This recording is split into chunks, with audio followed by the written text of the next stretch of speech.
ચાલો કોઈ પણ સમય બગાડ્યા વિના સીધા આજના વિષયમાં ઉતરીએ.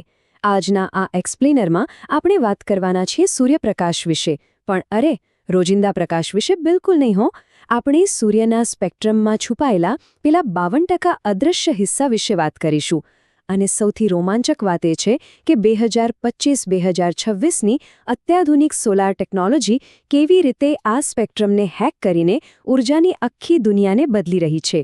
તો તૈયાર થઈ જાઓ આ અદ્ભુત સફર માટે. પણ ભવિષ્યની ટેકનોલોજી તરફ છલાંગ લગાવતા પહેલાં એક બહુ જ મજેદાર અને રમૂજી વાતથી શરૂઆત કરીએ. સત્તાવાર વિજ્ઞાનના પાઠ્યપુસ્તકની આ આકૃતિમાં એક જબરદસ્ત મોટી ભૂલ છે. જો ધ્યાનથી જોઈએ તો ખ્યાલ આવશે કે નીચેના અક્ષ પર પ્રકાશની તરંગ લંબાઈ એટલે કે વેવલેન્થ નેનોમીટરની જગ્યાએ મિલીમીટરમાં છપાઈ ગઈ છે. વિચારો, એક ઓફિશિયલ સાયન્સ ટેક્સ્ટબુકમાં આટલી મોટી ટાઈપો! અને ખરેખર આ બહુ જ સુંદર રીતે દર્શાવે છે કે આ ભૂલનો વાસ્તવિક અર્થ શું થાય. જો દ્રશ્યમાન પ્રકાશ એટલે કે વિઝિબલ લાઇટ સાચે જ મિલીમીટરમાં માપવામાં આવતો હોત ને, તો આપણી આંખો અત્યારે માઇક્રોવેવ્સ જોઈ રહી હોત. જરા કલ્પના કરો, રસોડામાં ચાલતું માઇક્રોવેવ ઓવન કે પછી ઘરનું વાઇફાઈ રાઉટર આપણને ઝગમગતા તારાઓની જેમ પ્રકાશતું દેખાત. સાચો એકમ અલબત્ત નેનોમીટર છે. આ જ કારણ છે કે હવે આપણે જૂના પાઠ્યપુસ્તકોની સીમા ઓળંગીને વિજ્ઞાનને એક નવા જ દૃષ્ટિકોણથી સમજવાની જરૂર છે. ખેર, એ રમૂજી ભૂલને હવે બાજુ પર મૂકીએ અને વાસ્તવિક ડેટા પર ધ્યાન કેન્દ્રિત કરીએ. સૂર્યમાંથી આવતી ઊર્જાનું વિભાજન કેવી રીતે થાય છે તેનું આ એકદમ સચોટ ચિત્ર છે. સૂર્યની ઊર્જા એટલે માત્ર એ પ્રકાશ નહીં જે આપણે જોઈ શકીએ છીએ. ખરેખર તો ઇલેક્ટ્રોમેગ્નેટિક રેડિયેશનનો અલગ અલગ બેન્ડ્સમાં જે વિભાજન થાય છે તે જ આપણી આધુનિક સોલાર ટેકનોલોજીનો અસલી પાયો છે. જો આ આંકડાઓને બારીકાઈથી સમજીએ તો બધું એકદમ ક્લિયર થઈ જશે. પૃથ્વી પર સૂર્યમાંથી જેટલી પણ ઊર્જા આવે છે તેમાંથી માત્ર 48% હિસ્સો જ દૃશ્યમાન પ્રકાશ એટલે કે વિઝિબલ લાઇટ છે. તો પછી બાકીના 52%નું શું? બસ આ જ તો ગેમ છે. આ 52% એકદમ અદૃશ્ય અને છુપાયેલો હિસ્સો છે. તેમાં 6.4% અલ્ટ્રાવાયોલેટ એટલે કે યુવી કિરણો છે અને 45.6% ઇન્ફ્રારેડ કિરણો છે. મતલબ કે સૂર્યની અડધા કરતાં વધુ ઊર્જા તો આપણી આંખોને દેખાતી જ નથી. અને આ ઊર્જાનો કુલ જથ્થો કેટલો વિશાળ છે તેનો સાચો અંદાજ આ આંકડા પરથી આવી જશે. 1367 વોટ પ્રતિ ચોરસ મીટર.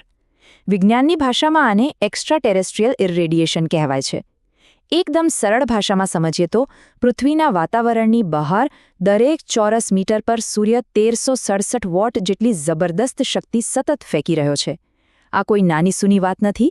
આ એક અખૂટ પાવરહાઉસ છે જે સતત આપણા પર વરસી રહ્યો છે. હવે આટલી બધી પ્રચંડ ઊર્જા અને સ્પેક્ટ્રમના આંકડા જાણ્યા પછી મગજમાં એક બહુ જ મોટો સવાલ થવો જોઈએ. જો સૂર્ય આટલી બધી ઊર્જા ફેંકી રહ્યો છે તો શા માટે દાયકાઓથી વપરાતી આપણી પરંપરાગત સોલાર પેનલ્સ પેલા 52% છુપાયેલા હિસ્સાની સંપૂર્ણપણે અવગણના કરે છે? શા માટે તે ઊર્જાનો કોઈ જ ઉપયોગ નથી થતો? બસ અહીંથી જ જૂના પાઠ્યપુસ્તક યુગની સોલાર ટેકનોલોજીની સૌથી મોટી ખામી સામે આવે છે. આ આખી પરિસ્થિતિને આપણે 48%ની ટ્રેપ અથવા જાળ કહી શકીએ. વાત એમ છે કે જૂની સિલિકોન પેનલ્સને એવી જ રીતે ડિઝાઇન કરવામાં આવી હતી કે તે માત્ર પેલા 48% દૃશ્યમાન પ્રકાશને જ પકડી શકે. એટલે કે 6.4% યુવી પ્રકાશ તો સીધો વેડફાઈ જ જાય. પણ આનાથી મોટી ગરબડ પેલા 45.6% ઇન્ફ્રારેડ પ્રકાશની છે. આ ઇન્ફ્રારેડ કિરણો પેનલ્સને ગરમ કરી દે છે અને સોલાર પેનલ માટે ગરમી એ સૌથી મોટી દુશ્મન છે. પેનલ જેટલી વધારે ગરમ થાય તેટલી જ તેની કાર્યક્ષમતા ઘટી જાય. એટલે કે અડધી ઊર્જા તો ઉલટાનું પેનલને નુકસાન પહોંચાડવામાં જ વપરાઈ રહી છે. પણ આપણું વિજ્ઞાન ક્યારેય કોઈ મર્યાદાઓથી અટક્યું છે? અને અહીં જ એન્ટ્રી થાય છે 2025-2026ના અત્યાધુનિક સોલાર ટેક અપગ્રેડની. તેના મુખ્ય હીરો છે ક્વોન્ટમ ડોટ્સ. આ એકદમ જાદુઈ અને અતિ સૂક્ષ્મ નેનો મટીરિયલ્સ છે જેનો આધુનિક સોલાર પેનલ્સ પર કોટિંગ તરીકે ઉપયોગ કરવામાં આવે છે. આ કોઈ સામાન્ય કોટિંગ બિલકુલ નથી હો. તે પ્રકાશને છેક આણ્વિક સ્તરે કંટ્રોલ કરવાની ક્ષમતા ધરાવે છે. જૂની ટેકનોલોજીની ખામીઓને આધુનિક વિજ્ઞાન કેવી રીતે દૂર કરે છે તેનું આ બેસ્ટ ઉદાહરણ છે.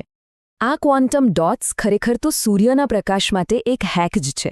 તે મુખ્યત્વે 2 અદ્ભુત પગલાંમાં કામ કરે છે. સૌથી પહેલાં તો આ ડોટ્સ પેલા નકામા અને વેડફાઈ જતા 6.4% યુવી કિરણોને શોષી લે છે અને પછી થાય છે અસલી મેજિક.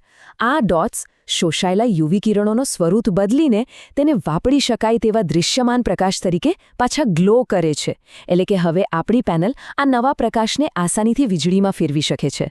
જે ઊર્જા પહેલાં સાવ વેડફાઈ જતી હતી તે હવે પાવર બની ગઈ છે. ખરેખર કમાલ છે ને? હવે આ નવી ટેકનોલોજી વિશે જે સૌથી રસપ્રદ વાત છે ને તે એ છે કે આપણે પેલા ઇન્ફ્રારેડ ઊર્જાના મોટા પ્રોબ્લેમનું પણ સોલ્યુશન શોધી કાઢ્યું છે. આને કહેવાય છે ટેન્ડમ મલ્ટી જંક્શન સેલ્સ. ઉદ્યોગોએ હવે માત્ર એકલા સિલિકોન પર આધાર રાખવાનું છોડી દીધું છે. તેની જગ્યાએ તેઓ અલગ અલગ એન્જિનિયર્ડ મટીરિયલ્સને એકબીજાની ઉપર થપ્પી કરે છે, બિલકુલ એક સેન્ડવિચની જેમ. સૌથી ઉપરનો લેયર 48% દૃશ્યમાન પ્રકાશને પકડી લે છે, જ્યારે નીચેના લેયર્સને ખાસ એવી રીતે ડિઝાઇન કરવામાં આવ્યા છે કે તેઓ પહેલાં 45.6% ઇન્ફ્રારેડ કિરણો એટલે કે ગરમીને પકડી શકે. મતલબ કે હવે આપણે આખા સ્પેક્ટ્રમનો ઉપયોગ કરતા થઈ ગયા છીએ. આ બધી આધુનિક શોધો પર નજર કરીએ ત્યારે એક બહુ જ જબરદસ્ત વિચાર મગજમાં આવે છે. આપણે હવે માત્ર દૃશ્યમાન પ્રકાશ પૂરતા સીમિત નથી રહ્યા, પણ ધીમે ધીમે સૂર્યના સંપૂર્ણ સ્પેક્ટ્રમને કંટ્રોલ કરી રહ્યા છીએ. તો જરા કલ્પના કરો, આવનારા સમયમાં જ્યારે માનવતા આખરે સૂર્યના 100% સ્પેક્ટ્રમમાંથી આવતી ઊર્જાને પકડીને તેને વીજળીમાં રૂપાંતરિત કરી શકશે, ત્યારે આખા વિશ્વની ઊર્જા પરિસ્થિતિ કેવી હશે? શું પછી ક્યારેય ઊર્જાની કોઈ અછત રહેશે ખરી? આ એક એવો રોમાંચક પ્રશ્ન છે જે ભવિષ્યની અસીમ શક્યતાઓ તરફ ઇશારો કરે છે. આજના આ એક્સપ્લેનરમાં બસ આટલું જ. ફરી મળીશું આવી જ એક શાનદાર અને માહિતીસભર સફર સાથે.